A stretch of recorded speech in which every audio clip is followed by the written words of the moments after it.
What's up, guys? Welcome to Blake's Garage. Today I got the Audi S3 and we're kind of gonna go over the final state of the car. So it is stage 2, it is tuned 034 motorsport stuff, camber plates, lowering springs, rear sway bar, subframe lockdowns, stage 2 downpipe with a resonator delete. It's got the Method Effects front lip on it, all that stuff.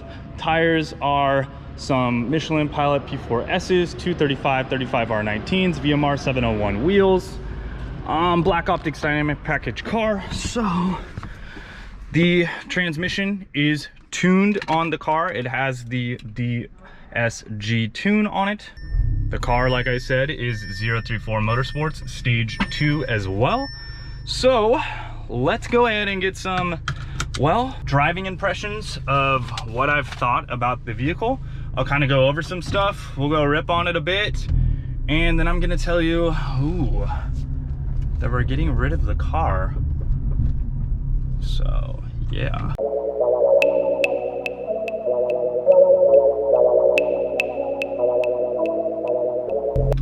All right, so that is a big one. People just said, what the hell, you're getting rid of the S3, why? Well, believe it or not, this car was a lease. I purchased this car for the YouTube channel because I thought it would make a lot of good content. Not a ton of people doing Audi stuff out there, and not a ton of people doing, you know, S3 stuff and that sort of thing. So, you know, I thought it would be cool. The only other person I really know is Eli from Ignition Tube. So huge shout out to Eli. If you guys haven't checked out his channel, he has a nice SQ5. He had an S4 that might have got crashed, and it wasn't his fault, snowplow's fault.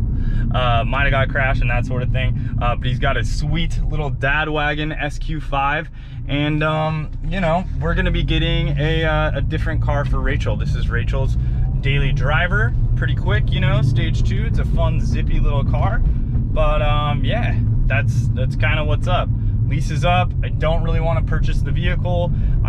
We really purchased this car trying to get out of the old WRX because I totally wanted to get rid of that car because it was garbage, and you know, put a little bit of negative equity into this car in order to get it.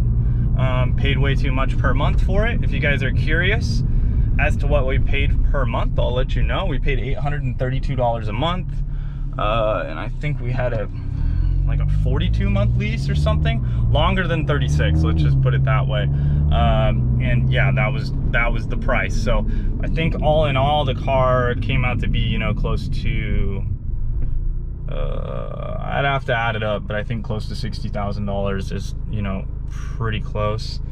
Sticker on the car is right around 50. So yeah, rolled in some negative equity from the WRX. You guys know that, and you kind of know the scenario. Yeah, there'll be a new chapter. You know, this car has kind of been idle. It's kind of been done, like, as far as much as I wanted to do to it. You know, what other things would I have wanted to do to this car? I guess would be 2 more things. I would have done a big brake kit, and I would have done an intercooler upgrade. And those 2 things would just basically be track related. If you're zipping the car around town, you don't really need the intercooler, you don't really need the big brakes. But if you're doing autocross, track days, and things like that, this car does tend to get heat soaked very, very quickly. And also the brakes get hot very, very quickly. So those are 2 huge things. Now, let's go ahead and we'll jump onto the freeway. We'll start zipping around a little bit. Actually, maybe we can, I don't know, maybe we can like launch it onto the freeway. I have no idea. Let's turn that traction control off. It is off now. See if we can't launch it real quick.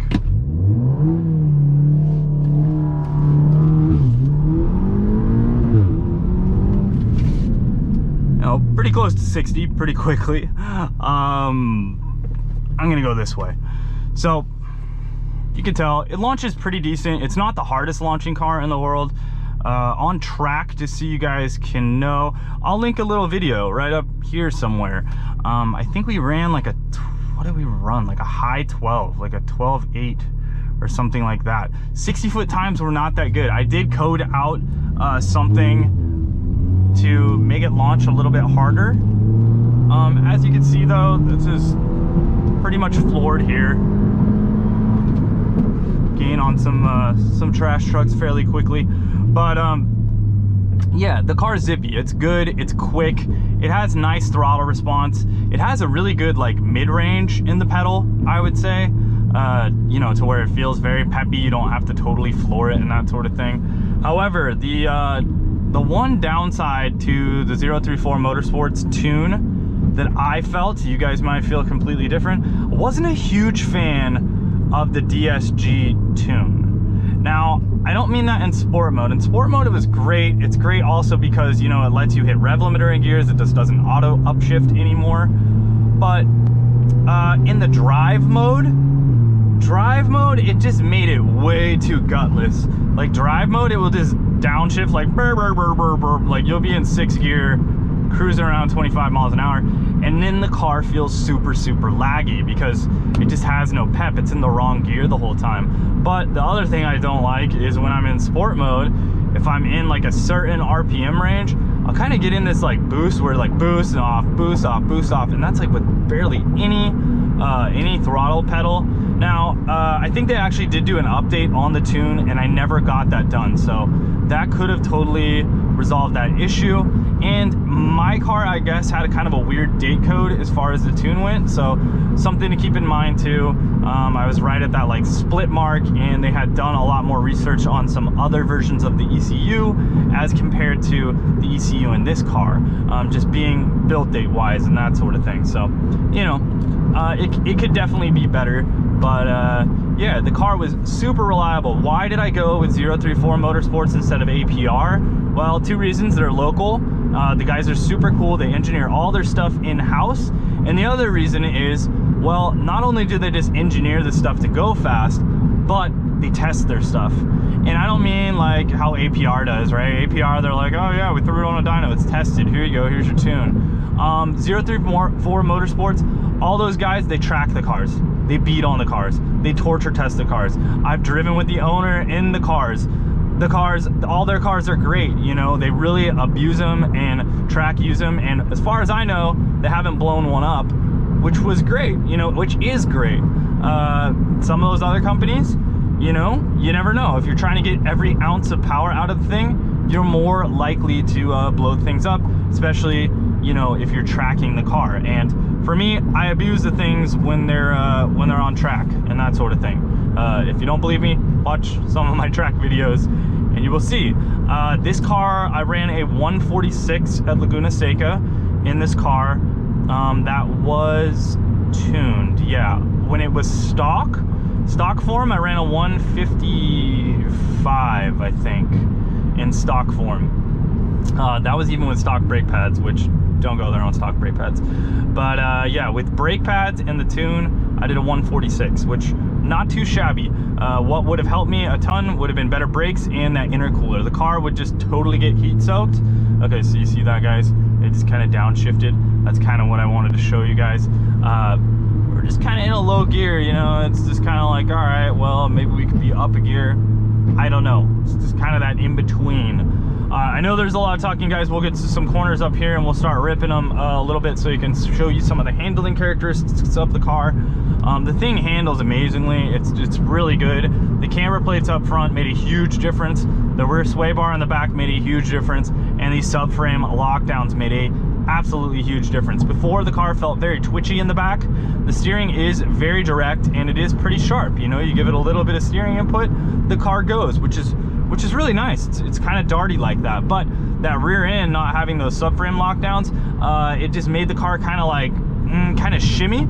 It would like kind of shimmy to the side and then like kind of squat in. So it didn't give you this real like it just didn't give you this real confidence inspiring feel in the rear of the car, which, you know what I mean, when you flick something into a corner in that rear end, you don't really know what's going on with it. It's kind of scary. I don't know. After I did those things, you know, I took the car to Thunderhill Raceway. I think I ran like a 208 in the car, I want to say, at Thunderhill. Not too bad. Brakes were totally suffering there as well. And yeah, it was fun. You know, I sent it a couple times into turn 1 at about 130 miles an hour. pitched it sideways, you know, going up into turn one. Pretty fun, pretty lively with that rear sway bar. With that, you know, you get on the brakes late and it would tend to rotate going up there, which was pretty fun, and it was very predictable and that sort of thing. But unfortunately, that GoPro footage got corrupted that day. It was on rewrite and it wrote right over the top, so that was kind of a bummer. But yeah, overall the car has been super reliable. I haven't really had anything break. Had the check engine light go on like once. That was for this ABS sensor that got too hot at the track day. It literally like melted a wheel speed sensor, and that was what I had some issues with, but that kind of sorted itself out when I reset it, and it's been good. This car has had a couple issues with the what is it called, the Audi presense, right? The bing, you're gonna freaking die and crash. It's had a couple issues with that stuff, but yeah, you know, not that big of a deal. Mostly just sun related and that sort of thing. So if this person would get out of my way, I'll show you guys some of the handling. Another thing with the car that could be a little bit better, the seats, they look amazing. They just don't hug you that great. They're made for, I don't know, they're made for US people, I guess. They're made for fat people. I don't know why. All right, tires are a bit cold. We'll kind of get them going here. So I've been driving rear-wheel drive cars, the M4 and the E36. The brakes are good on this car, but yeah, they tend to do a little bit. All right, we're getting some heat into the front here. Just smoking that, and we'll come on out. So yeah, like I said, brakes are really good on the car and all that sort of stuff. And traction control is fully off right now, so if I want to push it, I can understeer a little bit, you know what I'm saying? Like it will understeer if you really push it. Now watch this. If we put the traction control back on and we put it to the mid mode, now I can really floor it. It really hugs in. It's good. It's figuring it out, you know. It actually did a little bit of a four-wheel slide there, which was kind of cool. But it's pretty good with this mode on. It tends to hunker down a little bit more. I have no idea what my tire pressures are at, guys, but just thought we'd give you a little bit of an idea there and just kind of rip it going in, flick it.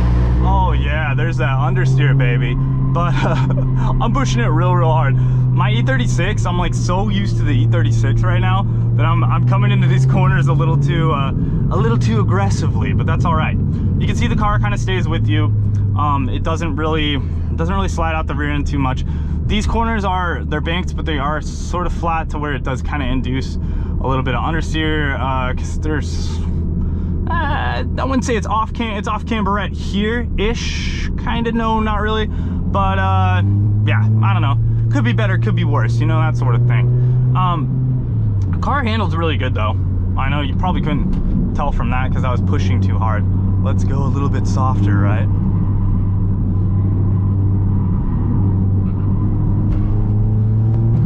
And the car feels really solid and really good. It's just different than the M4 and then the E36. So like I said, I haven't driven all-wheel drive in a while here. So anyways, the thing rips, it goes good. That's kind of acceleration, but what I can already tell just from doing that, just so you guys kind of know, the car did get a little bit of heat soak. So it definitely, I honestly think you can tell in the noises that the car makes. But the engine just kind of starts to make a little bit of more of a groan after a little bit there. Smell a little bit of front tire for you guys.